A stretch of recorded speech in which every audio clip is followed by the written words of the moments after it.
Mengawali tahun baru 2024, Israel mengalami kerugian yang besar. Pasalnya, dua kota Israel diserang dalam satu waktu sekaligus. Adapun serangan itu berasal dari perlawanan Islam Irak. Dikutip dari Al-Mayadeen, serangan itu diluncurkan pada Minggu 31 Desember malam. Drone perlawanan Islam Irak melancarkan serangan terhadap sasaran militer Israel di Eilat. Tak hanya itu, drone tersebut juga menyerang sasaran militer Israel di dataran tinggi Golan.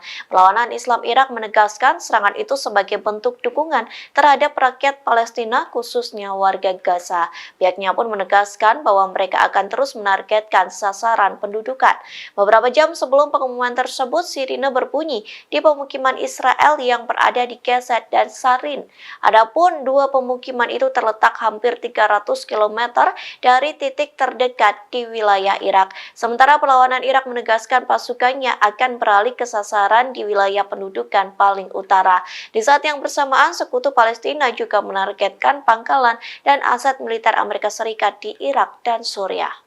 Download Tribun X sekarang, menghadirkan lokal menjadi Indonesia.